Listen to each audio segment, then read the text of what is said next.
కాబట్టి రకరకాల ప్రేరేపణలు కలుగుతాయి మనుషులకు. ప్రేరేపణ అమ్మా, నీ హృదయము ప్రేరేపణ, అది సాతాండైనా కావచ్చు, నీ శరీరమైనా కావచ్చు. కాబట్టి మొదట బాగున్న శరీరము ఏ రకంగా వచ్చింది, మారిపోయింది. సర్ప సంతానమా అన్నాడు. ఏమన్నాడు? సర్ప సంతానమా. మన శరీరము దేవుడికి విరోధంగా ఉంటుందట. ఎందుకంటే తినకూడని పండు తిన్నారు. అర్థమవుతుందా? కాబట్టి కొన్ని ప్రేరేపణ బట్టి నడుస్తుంటారు. ప్రభావం అంటారు మాట. మనుషుల్ని కొన్ని ప్రేరేపణ చేసే శక్తులు ఉంటాయి. అది దేవుడైనా కావచ్చు, దెయ్యమైనా కావచ్చు, పక్కింటి వాడైనా కావచ్చు, ఊరి పెద్దయినా కావచ్చు, నీ కుటుంబ పెద్దయినా కావచ్చు. ప్రేరణ ప్రేరణ ఎక్కడ చూసినా ప్రేరణ. కాబట్టి మనం ఆదికాండం 3వ అధ్యాయం చూస్తే ఈ ప్రేరేపణ చేసే శక్తి మనకు అక్కడ కనబడుద్ది. ఆదికాండము ఏమండి 3వ అధ్యాయము 1వ వచనం చదవండి. 3 అధ్యాయాలు పట్టుకోవాలమ్మా. కాబట్టి ఎన్నో ప్రేరేపణ జరుగుతాయి. పరిశుద్ధ వాక్యం బట్టి ప్రేరేపణ చేస్తున్నాం. బయటికి కలగకుండా ప్రతి ప్రేరేపణ బట్టి నువ్వు నలగకూడదు. ముందర చర్చకొచ్చి నువ్వు విమర్శించు. చర్చకొచ్చి నా తలంపులు నీ తలంపులు వంటివే కావు. ఏంటి నువ్వు నీ ఆలోచన ఇస్తావు? ఇది నిజమా? ఎటువంటి ఇంజక్షన్ ఇచ్చింది తెలుసా అండి? 4వ వచనం చదవండి. ఆదికాండంలో 4వ వచనం. అమ్మ, ఇక్కడ లోకసువార్తలో 1వ వచనం ఏం చెప్తాడంటే శక్తిని, అధికారాన్ని ఏమండి వారికి ఇచ్చాడట. ఏ అధికారం ఉంది ఇక్కడ? అధికారం కానీ, ప్రేరేపణ కానీ, పురమాయింపు కానీ ఒక పని పెట్టారు వాళ్ళకి. అవునండి. ఇక్కడ యేసుప్రభు పని పెడితే, ఇక్కడ ప్రధాన యాజకుడు ఒక పని పెడితే, అక్కడ సాతానుడు ఒక పని పెట్టాడు. ఎవరు ఏ ఉద్దేశంతో వారికి మంచినీళ్ళు అడిగారు, మంచినీళ్ళు ఇస్తాం, వారు దానం తీరుద్ది. ఏదైనా ఊరికి దారి అడిగారు, దారి చెప్తాం. అవునా? అసలు ఏ అవసరం అని అడిగారని కూడా తెలియట్లేదా? ఏ అవసరంతో తిడుతున్నారు, ఏ అవసరంతో సనుక్కుంటున్నారు పాస్టర్ మీద, ఏ అవసరంతో గుడి గురించి మాట్లాడుతున్నారు. నీ చంద్రబాబు నాయుడు, నీ జగనో, లేకపోతే నీ డాక్టర్ బాబు సినిమాలను మాట్లాడుకోవచ్చుగా. సేవకుడి మీద గుడికొచ్చే ప్రార్థనల మీద సనుగుడు ఎందుకు? తన చెడ్డాపూర్తి వనమంతా చెడిసిందంట. ఏమండి? అందుగురించి కొంతమంది అందుకే రారు ఇలాంటి కోతి పనులు, కోతి మాట్లాడే వాళ్ళు బట్టి. ఏమండి? ఇప్పుడు చదవండి 4వ వచనం ఏం చెప్తున్నారు? అందుకు సర్పము మీరు చావనే చావరు. ఏం చెప్తుందో చూడండి. దేవుడు ఏం చెప్పాడు? ఈ పండు తిని నిత్యంగా మీరు చేస్తారు. దేవుని స్తోత్రం. ఈ పండు తిని నిత్యముగా చేస్తారు. అమ్మ, ఇంకో 4వ వచనానికి వెళ్ళిపోండి. అతని తండ్రి చనిపోయిన తర్వాత అక్కడ నుండి మీరు ఇప్పుడు కాపురమునుచున్న ఈ దేశమందు నివసించుటకై తీసుకొని వచ్చారు. ఇక్కడ ఏముంది తెలుసా? చనిపోవడము, నివాసం ఉంది. దేవుని స్తోత్రం. మళ్ళీ చావు వచ్చేసిందా లేదమ్మా? నిజమా అంటే నిజమా అనేది వచ్చిందా లేదా? 3కి 3 స్లిప్లు ఇస్తే పిచ్చికెత్తుకు ఇవ్వమంటే 3 ఒకలాగిస్తారా? ఏమా ఒకలాగిస్తారా? Very good. మరి 3 రైటర్లు కదా. నడిపించిన నావా అని పాట ఉందమ్మా. కన్నడము, తమిళము, హిందీ. మనకి హిందీ రాదు, కన్నడం రాదు, తమిళమో రాదు, కానీ మనకు అర్థమైపోద్ది ఆ పాట. దేని బట్టి? రాగం బట్టి. అలాగే ఆ పదాలు మనకు వేరేగా ఉన్నా అమ్మా, ఈ ఆదికాండంలో పదాలైనా, ఈ లోకసువార్తలో పదాలైనా, అమ్మా ఇక్కడున్న పదాలు వేరే ఉన్నా లయ మాత్రం మనం చూస్తున్నాం. ఇక్కడ మరణం అనగానే ఇక్కడ మరణం కలిసింది. ఇంకో 4 ఉంది మనకి.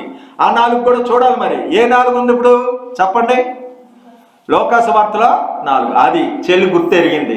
అమ్మ, అలా గుర్తెరగాలి. కలిసిందా? 2 కలిసినాయి. ఇంకోటి ఏది? ఎక్కడ కలిపావు పాస్టర్ అని నన్ను నువ్వు అడగాల. ఏది నువ్వు అయోమయం ఉంటే ఎక్కడ కలుపుతావు? మీకు అర్థం కాదు. ఇంకో 4 చదవాలా?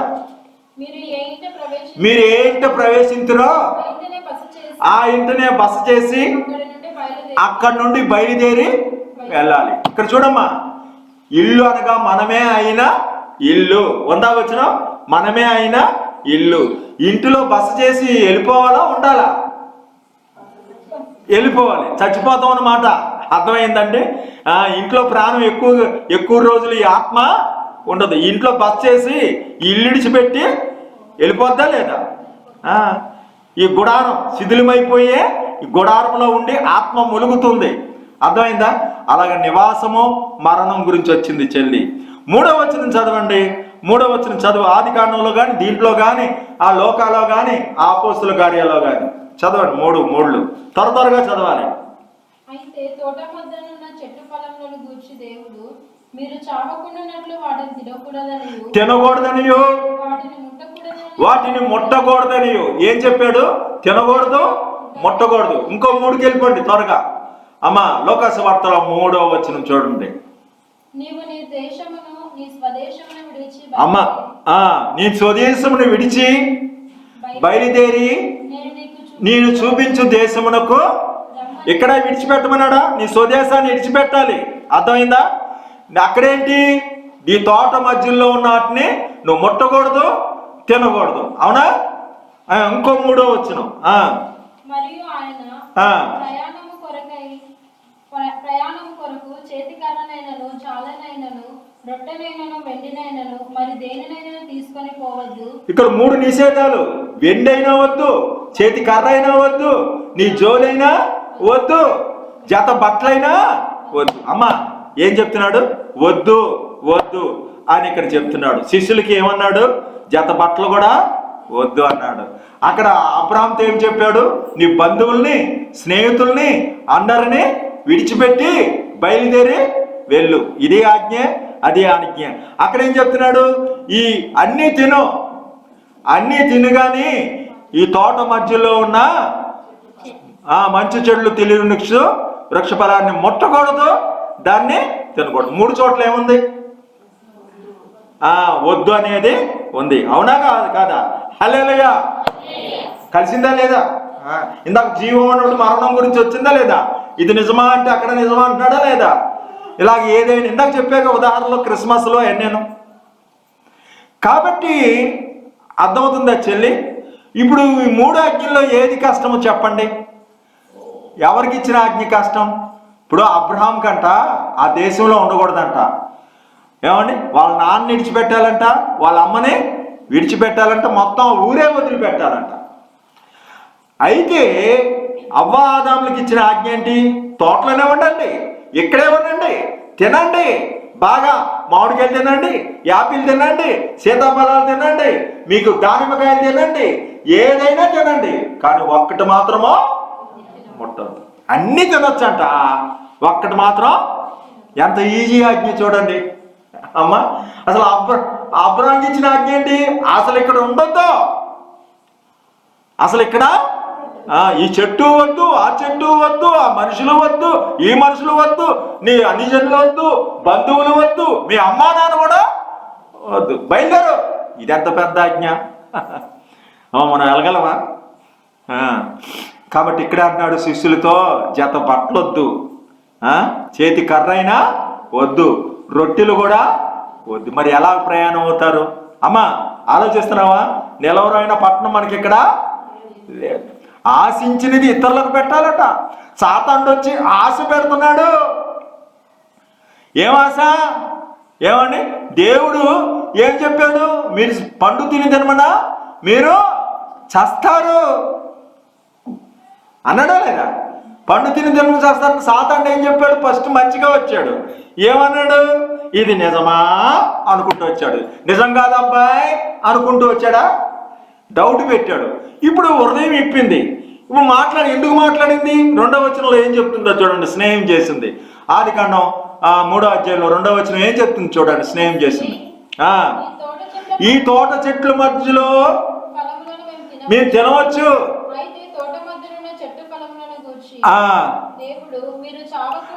తినవచ్చు అనేది 2వ వచనంలో ఉంది. 3వ వచనంలో ఏముంది? ఈ తోట మధ్యలో 3వ వచనానికి వెళ్ళిపోవు. ఏదైనా చదవకపోతే ఒక్క వచనే చదవాలి. మేము తినవచ్చు అని ఇప్పుడు విషయం చెప్తుంది. తర్వాత ఏం చెప్పింది? ఈ తోట మధ్యలో ఉన్నది తినకూడదని రాసి చెప్పింది. స్నేహితురాలు చెప్పింది. ఇప్పుడు చెప్తుంది. ఫస్టే చెడు చెప్పరు. ఒక మనిషి మీద, ఇప్పుడు మీ ఆయన మీద నీకు ప్రేమ ఉందనుకో, ఏమండి ఎవరైనా చెప్తే ఊరుకుంటావా? చెప్పు తీసుకొడతాను అంటావు. అదే మీ ఆయన నువ్వు తిట్టావనుకో, అసలు సంగతి చెప్తారు. అవునా కదా? అప్పుడు చెప్తారు. అవునా? నీ ఫ్రెండ్ గురించి ఎవరైనా చెప్పేటప్పుడు ఏం చేయాలి? నువ్వు నీ ఫ్రెండ్ని తిడితే ఇంకా లోతుగా దింపుతారు. ఇప్పుడు చెప్తుంది అసలు విషయం. మీరు చావనే చావరు. దేవుని స్తోత్రం.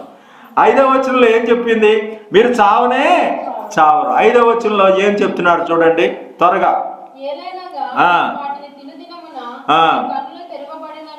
కన్నులు తెరవబడిననియు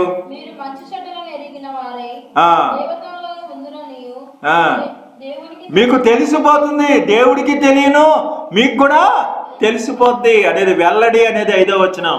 ఇక్కడ వెల్లడి ఎలాగంటే లోకాసు వార్తలో 5వ వచనం చూడండి. వెల్లడి మీ పాద ధూళి సాక్ష్యం ఇస్తుందంట. హల్లెలూయా, హల్లెలూయా. పాద ధూళి సాక్ష్యం ఇస్తుందంటే అక్కడ పాద ఉందమ్మా లేదా? ఉంది. మళ్ళీ అక్కడ చూడండి పాద ధూళి గురించి, పాదం గురించే వస్తుంది. ఎక్కడ? అపోస్తలుల కార్యాలు 7:5 పాదం గురించే ఉంటది. చదవండి. పాదము పట్టునంతగా అక్కడేమన్నాడు? పాద ధూళి సాక్ష్యము అన్నాడా లేదా? వాగ్దానం చేశాడట. వెల్లడి తెలుస్తుంది, సాక్ష్యం చెప్పుద్ది, బూడిద చెప్పుద్ది, తెలియజేస్తుంది. మరుగైందేది దాచబడా నేరదు. దేవుడు అబ్రాహాముకు వాగ్దానము చేశాడు. ఏమైనా ఉందా చూడమ్మా. 5వ వచనంలో ఏముంటది? వాగ్దానము దేవుడు తెలియజేసి వాగ్దానం ఇచ్చి వెల్లడి చేశాడు. ఈ దేశాన్ని నీకు ఇస్తున్నాను. అది ఇక్కడ తెలియజేయబడుట 5వ వచనాల్లో ఉంది. అమ్మా ఈ రకంగా వచనాలు మీకు ప్రతి వచనం కలుస్తుంది. మీకు ఇంట్రెస్ట్గా ఉండాలంటే 24కి అడుగు నుంచి రండి. 24 ఇంట్రెస్ట్గా ఉంటాయి కింద నుంచి అయితే. చూడండి 24 చదవండి త్వరగా. అమ్మా ఏదైనా 24 వచ్చిన చదువు చెల్లి. ఆదామును వెళ్ళగొట్టి ఏదేము తోటకు తూర్పు దిక్కున కెరూబులను కాచుటకు కాస్తున్నారట. జీవవృక్ష ఫలానికి కాపుదలు పెట్టేశాడు. ఎవరు పెట్టారు? దేవుడు పెట్టాడు. ఖడ్గజోళంలో కాపులా పెట్టాడట. ఇక్కడ కాపుదల అనేది 24వ వచనాల్లో రావాలమ్మా. ఆయన ముఖం ఈయనకి తెలియదు, ఈయన ముఖం ఆయనకి తెలియదు. అయినా వస్తుంది. వచ్చిన సంగతి వాళ్ళకి తెలియదు. అంకీలు వేసిన వాళ్ళు వాళ్ళు కాదు. బైబిల్లో అంకీలు ఉన్నాయి, రెఫరెన్స్లో రాసిన వాళ్ళు అంకీలు వేసుకుంటే రాయిలా. అంకీలు వేసింది ఈ మధ్యే, అంతకుముందు అంకీలు లేవు. మరి ఏ అంకీలో వస్తుందో అంకీలు వేసిన వాళ్ళకి తెలియదు కలపాలని, రాసిన వాళ్ళకి అంతగానే తెలియదు. ఈ ఇప్పుడు మళ్ళీ 24వ వచనం చూడండి లోకాసు వార్తలో. రక్షణ వచ్చేసిందా లేదా? తన ప్రాణము రక్షణ వచ్చేసిందా? అక్కడేంటి? కాయడమేనా? దేవుని స్తోత్రం. ఇంకో 24వ వచనానికి వెళ్ళండి. రుచి చూచి రక్షణ వచ్చింది. వారిని రక్షించి అన్నాడా లేదా? రక్షణ కాచుకొనుట రక్షణ వచ్చిందా లేదా? హల్లెలూయా, హల్లెలూయా.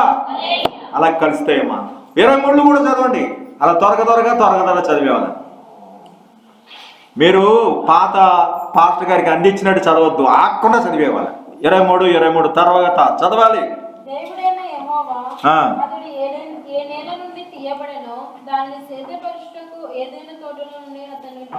పంపివేశాడు. ఏదైనా తోటలోంచి ఏం చేశాడండి? పంపేశాడంటే అది పైనమమ్మ. బయటికి నెట్టేశాడా లేదా? ఇంకోటి పైనమే ఉంటుంది చూడండి. 23వ వచనం చదవాలి త్వరగా.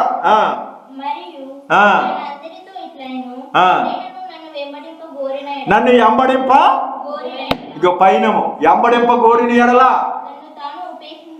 ఉపేక్షించుకొని సిలువ ఎత్తుకొని. ఇప్పుడు ఆదాముకి సిలువ కాదా? సేద్యం చేయడానికి వెళ్తున్నాడు. నెట్టేశారా లేదా? అవునా? సిలువ ఎత్తుకొని వెళ్ళాలి. ఇక్కడ ఈయనకి ఆయనకి ఒకటే లింక్ ఎందుకు వస్తుంది? మళ్ళీ ఇంకో చోట కూడా పైనమే ఉండాలి. తండ్రి కుమార వేరు కాలాల్లో వేరు వ్యక్తుల దర్శన ఒకలాగే ఉంది. అసలు వాళ్ళకి తెలియదు, కలుస్తున్న సంగతి వాళ్ళకి తెలియదు. కాబట్టి తరాలు మారినా యుగాలు మారినా మారని దేవుడే బైబిల్ రాశాడు. ఇప్పుడు అర్థమవుతుందా? ఇది ప్రత్యేకం అనేది చదువుకున్న వాళ్ళకి అని చెప్పింది. మరి చదువు లేకపోతే నేను చూపెట్టగలనా? 23 ఇంకొకటి ఉంది చెల్లి. అతనికి 40 ఏళ్ళు నిండా వచ్చినప్పుడు ఇశ్రాయేలు తన సహోదరుని చూడవలెనన్న బుద్ధి పుట్టెను. అప్పుడు ఏంటండి? ఇక్కడ ఆగట్లేదంట, బుద్ధి వచ్చిందంట. తన సహోదరుల కోసం ఎక్కడికి? వాళ్ళని చూడాలనే మనసు వచ్చింది. దేవుని స్తోత్రం. ఈయన కూడా పైన అవుతున్నాడు. 22వ వచనం 22వ వచనం చదవండి త్వరగా. అప్పుడు దేవుడైన యెహోవా, ఇదిగో మంచి చెడ్డలను ఎరుగునట్లు ఆదాము మనలో ఒకని వంటి వాడాయను. కాబట్టి అతడు ఒకవేళ తన చెయ్యి చాచి అయ్యో ఈయన నమ్మడానికి లేదు. చెయ్యి చాచి పట్టుకోగలడు, సమర్థుడితను.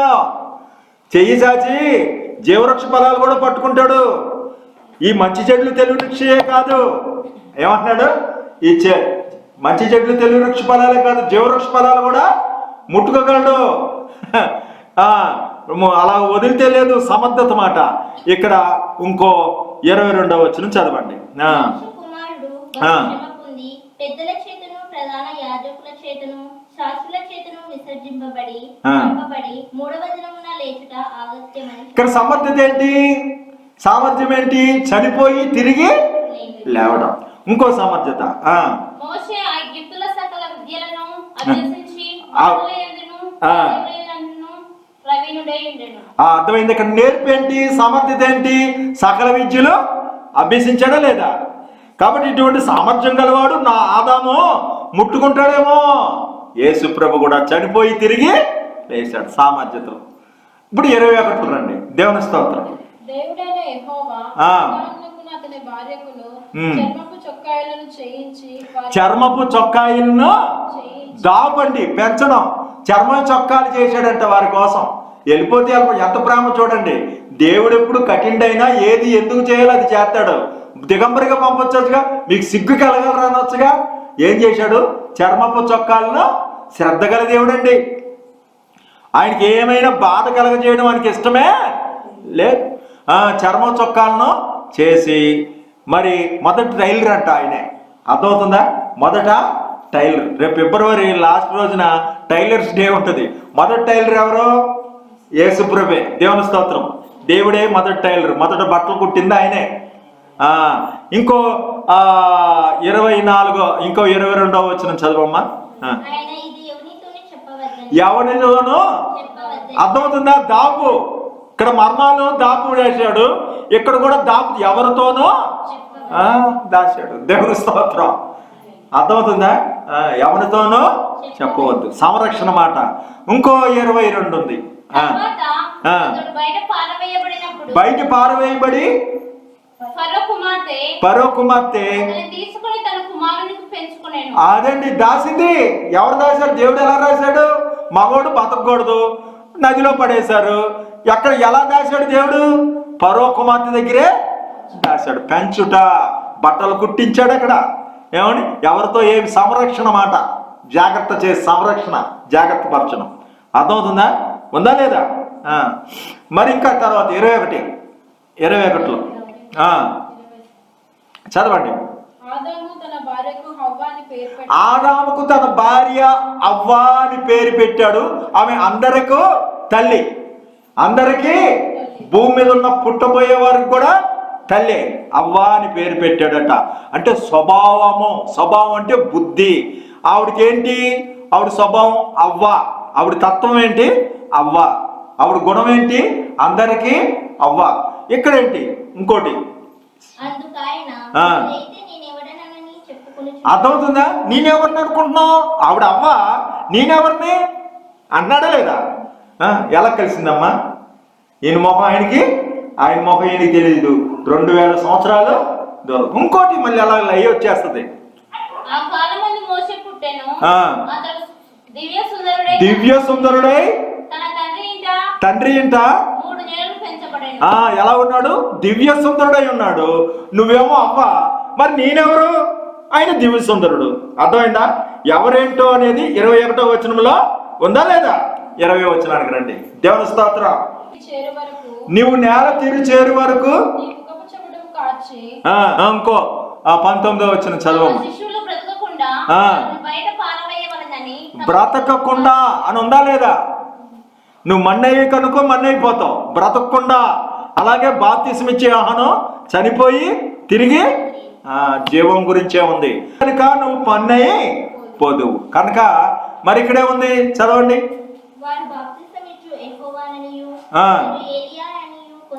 పూర్వకాలపు ప్రవక్త ఒకడు లేచడనియు చెప్పుకొనుచున్నాడని. కాబట్టి ఇక్కడ కూడా ఏముంది? మన్నే కనుక మనగా కనుక ఇక్కడ చనిపోవడం గురించి చెప్తున్నాడు. ఇంకో 19వ వచనం చదవము. శిష్యులు బ్రతకకుండా బయట పారవేయవలెనని. బ్రతకకుండా అని ఉందా లేదా?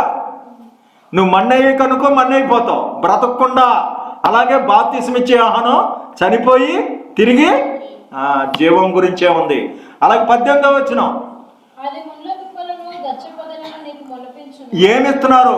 ఎంత వాళ్ళ సారం ఏంటి? ముండ్ల తుప్పలు గచ్చబొదలు అంట. నువ్వు వెళ్ళిపోవాలా, నేను చెప్పే వరకు ఆగకూడదు. ఒకప్పుడు ఆయన ఒంటరిగా ప్రార్థన చేయుచుండగా ఆయన శిష్యులు ఆయన యుద్ధకు ఉండిరి. నేనెవరినని జన సమూహములు చెప్పుకొనుచున్నారని.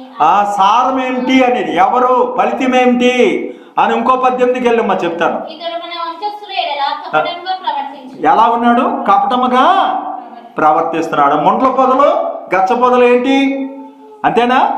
కపటముగా ప్రవర్తించడం. ఇక్కడ ఏంటి అంటున్నాడు?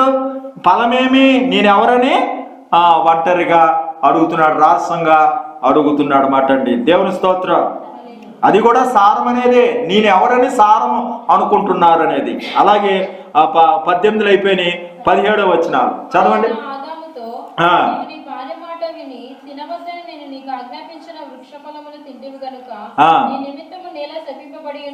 నీ నిమిత్తం నేల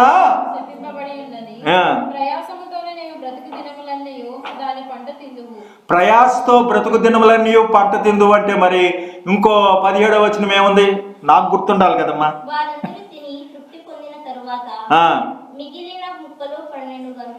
కష్టపడి తింటావా అంటే ఇక్కడ కూడా తినడం గురించే ఉంది. హల్లెలూయా, హల్లెలూయా. మళ్ళీ ఇంకో 17 చదవండి.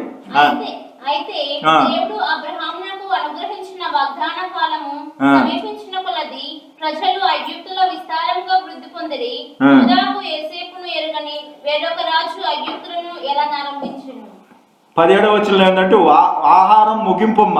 ఇక్కడ ఏంటి? లోకాసువార్తల 17వ వచనం ఏంటి? లోకాసువార్తల 17 వారందరూ తిని తృప్తి పొందిన తర్వాత మిగిలిన మొక్కలు 12 గంపలు ఎత్తిరి. హల్లెలూయా. ఇక్కడ ఆహారం అయిపోయింది. ఆదామా, నీ ఆహారమా అయిపోయింది. ఇక నుంచి ఎలా రావాలి? నీకు కష్టపడితే కావాలి. ఇక్కడ ఆహారం అయిపోయింది, 12 గంపలు ఎత్తారు. అక్కడ కూడా ఆహారం అయిపోయింది. యోసేపు ఎరగని కొత్త రాజు వచ్చాడు. 3 చోట్ల ఆహారం ముగింపులు. 10వ వచనం చదవండి, మీకు మంచిగా ఉంటది, అర్థమవుతుంది. 10 ఏదైనా 10వ వచనం. అందుకతడు నేను తోటలోని స్వరం విన్నప్పుడు దిగంబరిగా నుండిని గనక భయపడి దాక్కున్నాడంట. ఎవరో దాక్కుంది? ఆదాం. అమ్మా, దేవుడు పిలిస్తే మనం దాక్కున్నామంటే పాపం చేసిన వారం. నువ్వు దాక్కున్నావా? దేవుడి సన్నిధికి ఎందుకు రారు? దాక్కుంటారు. వాళ్ళు డాక్టర్ బాబులు ఉన్నారు, రేపు ఆదివారం వస్తారు, రావ తట్టుకోలేరు. ఒక్క రోజంటే పడగలం, కానీ రోజంటే ఎవరు పడతారండి? అవునా కాదా? అది డాంబికులైన సన్నిధిలో నిలవలేరు. కాబట్టి దాక్కున్న బ్రతుకుందా? రాబోతే ఇంకో 10వ వచనం చూడండి. ఇక్కడ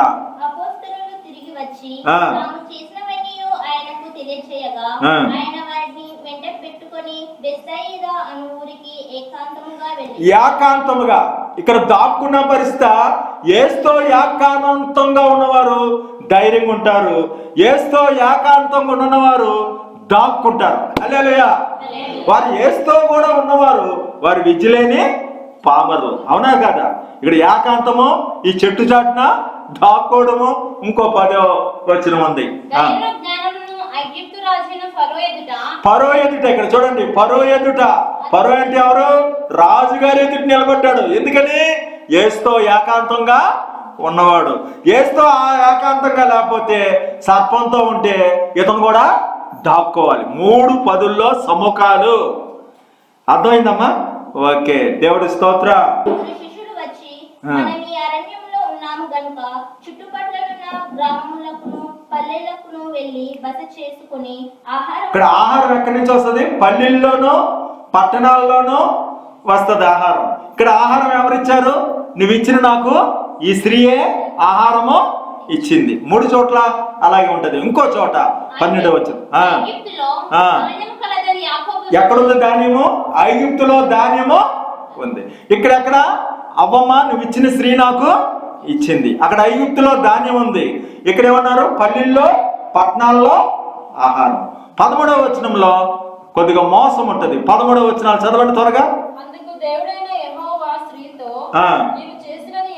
నీవు చేసింది ఏమిటి అనగా, సర్పము నన్ను మోసపుచ్చు. ఇక్కడ మోసం ఏంటంటే ఇక్కడ చూడండి, యేసయ్య చెప్తున్నాడు మోసం. 13వ వచనం లోకాసు వార్తలో. వారు రెండవసారి వచ్చినప్పుడు యోసేపు తన అన్నదమ్ములకు తను తెలియజేసుకొనెను. అప్పుడు యోసేపు యొక్క వంశము ఫరోకు తెలియవచ్చెను. అర్థమైందండి మోసం. అవ్వమ్మకి ఎవరు మోసం చేశారు? ఏమండి, ఎవరు మోసం చేశారు? సర్పము. ఇక్కడ యోసేపు తన వంశాన్ని ఎవరికి తెలియజేస్తున్నాడు? ఫరోకి తెలియజేస్తున్నాడు. చూడండి, వెల్లడి చేయటం మోసం, కపటం లేకుండా తన అన్నలకు కూడా నటించాడు. అక్కడ అన్నలతో ఎలా చెప్పాడు? మీ తమ్ముడిని అన్నాడా? చాలా నటించాడు. అర్థమైందా? మోసకరంగానే నడిచాడు. వారందరూ కూర్చున్నప్పుడు అందరూ వరుసగా కూడా కూర్చున్నారు. యోసేపు నన్ను మీ తమ్ముడిని అని కూడా చెప్పలా. అవునా కాదండి? అక్కడ కూడా రహస్యం ఉంది, మోసం ఉంది. మీరే వారికి వీళ్ళు అంటున్నారు అక్కడికి వెళ్ళిపోండి, ఇక్కడికి వెళ్ళిపోండి, మీకు భోజనం లేదు కదా అంటే యేసయ్య ఏం చేస్తున్నాడు తమాషా? వీళ్ళ చేత భోజనం పెట్టిస్తాడంట. ఏంటి తెలుసా మోసం? ఏంటి తెలుసా? వీళ్ళకి తెలియదు, వీళ్ళే ఇవ్వగలరని. మీరే వారికి భోజనము పెట్టండి. ఎలా పెడతారు? అది మాట. 12, 13 అయిపోయినాయి. 14లో అందుకు దేవుడైన యెహోవా సర్పముతో, నీవు దేని చేసినందున పశువులన్నిటిలోను భూజంతువులన్నిటిలోను నీవు శపింపబడిన దానివై నీ కడుపుతో ప్రాకుచు నీ బతుకు దినములు లెక్కలు ఉందమ్మా. బ్రతుకు దినములన్నీ జంతువులన్నిటిలోను పశువులన్నిటిలోను, అంటే అన్నిటిలో అనేది ఎంపిక. ఉన్నట్లో ఎంపిక ఏంటంటే ఇక్కడ కూడా 14వ వచనం చెప్తున్నాడు. చూడండి, 2:14 ఇంకా ఉన్నాయి. త్వరగా చదవాలి. వచ్చిన వారు ఇంచుమించు 5,000 మంది. అక్కడ అన్నిటిలోను బ్రతుకు దినములు కౌంటింగ్ మాట. ఇంకో ఇక్కడ ఇంచుమించు 5,000 మంది పురుషులు అంటే ఇంకో చోట కూడా మరి కౌంటింగే రావాలి.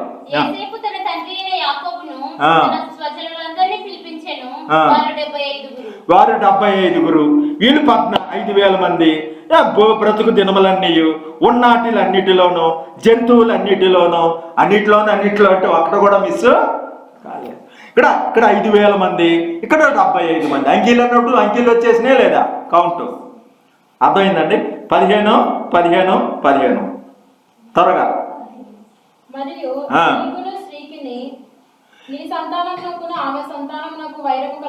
నీకు సంతానానికి స్త్రీ సంతానానికి వైరము కలగజేస్తాను. ఇంకో వచనానికి వెళ్ళిపోయావు కదా? అదేనా? అది తల మీద కొట్టును, నువ్వు మడి మీద కరిచిదు. బ్రతుకు ఎలా ఉందంటే వారు ఎలా కూర్చున్నారంట లోకాసు వార్తలో. దేనికి కూర్చున్నారు? బతకడానికైనా తినడానికైనా? దేవుని స్తోత్రం. ఇక్కడ కూడా అలాగే. ఇంకా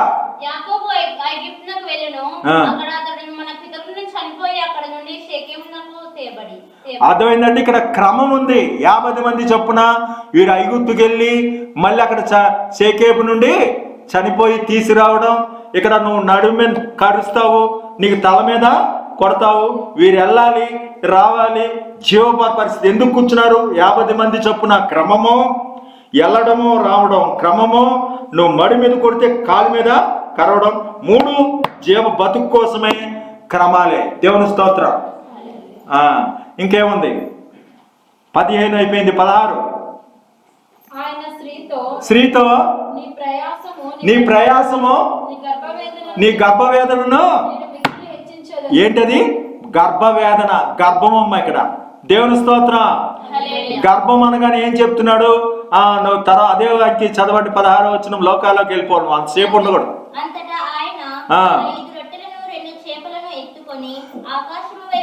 అమ్మ చేతిలో తీసుకున్నాడు. ఏంటి? 5 రొట్టెలు 2 చేపలు చేతిలో ఉంటే ఇక్కడ గర్భంలో, ఇక్కడ చేతిలో. అర్థమవుతుందా? ఇక్కడ గర్భంలోను యేసయ్య చేతిలో మరుగుగా పెట్టాడు. ఎలాగొచ్చినాయి ఇప్పుడు 5,000 మందికి ఆహారం? గర్భంలో శిశువుకు ఎముకలు ఎలాగొస్తాయి? తల్లి పెడుతుందా? మరి యేసయ్య చేతిలో ఉన్న రొట్టెలు 5,000 ఎలాగవుతాయి? అర్థమైందా? నీ గర్భంలో శిశువుకి ఎలా ఎముకలు పెట్టాడో, ఎలా కళ్ళు వచ్చినాయో యేసయ్య చేతిలో ఉన్న అక్కడ గర్భంలో అనగానే చేతిలోకి వచ్చేసాడు. హల్లెలూయా. అక్కడ 50 అనగానే ఇక్కడ 75 అంటున్నాడు. అన్నిటిలో అంటున్నాడు. మరి ఆ రకంగా కలుస్తాయమ్మా. ఇంకోటి ఉంది కదా, ఇంకో వచ్చి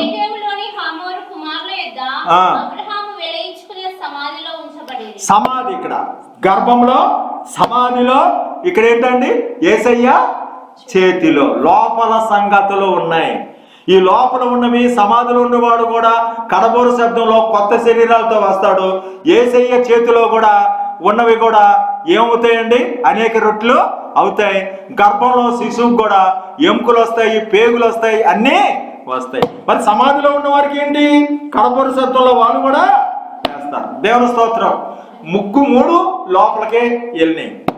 అయిపోయిందా? 16 17 చదివేశామా? దేవునికి స్తోత్రం. అయిపోయింది కదమ్మా. ఇక 5 చదివా కదా. 6 చూడండి, విస్తరించడం. తాను తిని మిగతా వాళ్ళకి భర్తకు కూడా ఇచ్చిందంట పండ్లు. హల్లెలూయా. విసుకోకండి, నేను త్వరగా ముగిస్తాను, ఏం తొందరపడకండి, ఇది ముగించేస్తాను, అన్నీ అయిపోయినాయి. తాను తిని భర్తకు కూడా ఇచ్చిందంటే అక్కడ లోకాసు వార్తలో కూడా విస్తరణ ఎలాగైంది చెప్పండి. 6వ వచనం. బయలుదేరి సువార్త ప్రకటించచ్చు, రోగులను అందరికీ సువార్త ప్రకటిస్తున్నారమ్మా. ఒక్క మనిషి అందరికీ, ఇప్పుడు నేను ఒకడు ఉన్నాను, మీ అందరికీ వ్యాపింపజేస్తున్నాను. ఇప్పుడు ఈ 3 అధ్యాయుల సమ్మేళనం ఇలా ఉందని ఈ చెల్లెళ్ళకి ముఖ్యంగా చదువుకున్న వాళ్ళకి అర్థమైపోయింది. అలాగే ఆ వ్యాపింపజేయడం, తాను తిని ఇతరులకు ఇవ్వడం. ఇంకోటి చదవండి అది.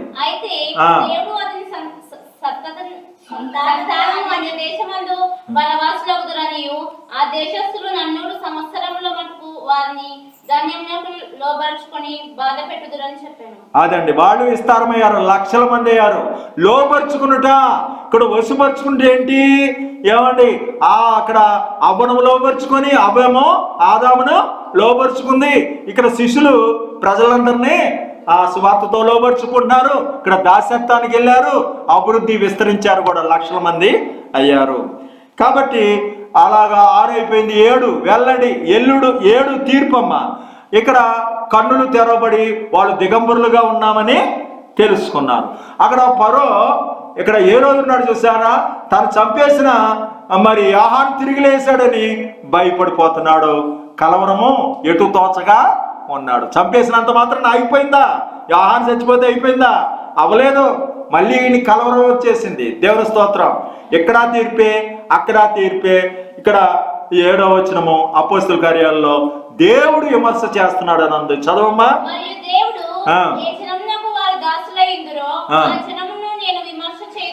మరి విమర్శ చేయడం అంటే ఏంటి? ఇక్కడ కళ్ళు తెరబడి దిగంబరులు అయ్యారుగా, అవునా? విమర్శ చేశాడు. 8వ వచనము పాత జ్ఞాపకాలమ్మా. ఆదామును పిలుస్తున్నాడు, పాత జ్ఞాపకాలు. దేవుని స్తోత్రం. చదవాలి 8వ వచనం త్వరగా. చల్లపూట ఆదామును అతని భార్య తోటలో సంచరించుచున్న దేవుడైన యెహోవా స్వరము విని ఎప్పుడులాగే వచ్చి దేవుడైన యెహోవా స్వరం వినిపిస్తే వీళ్ళకి భయమో వేసింది. పాత జ్ఞాపకాలు. ఇక్కడ పాత జ్ఞాపకం ఏంటంటే చదవండి. అయ్యో, పూర్వకాలం లాగే పిలుతున్నాడు ఇక్కడ. పూర్వకాలం ప్రవక్తలు వేసినాను. ఇంకోటి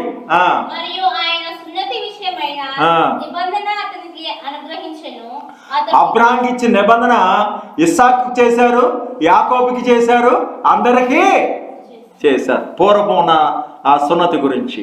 ఇంకేముంది మనది? 7 అయిపోయినాయి, 8 అయిపోయినాయి, 9 చదివితే అయిపోయినాయి మొత్తం. నువ్వు ఎక్కడ ఉన్నా వేటాడుట ఎక్కడున్నావు ఆదామా అంటే ఎక్కడేంటి వేటాడడం చూడండి.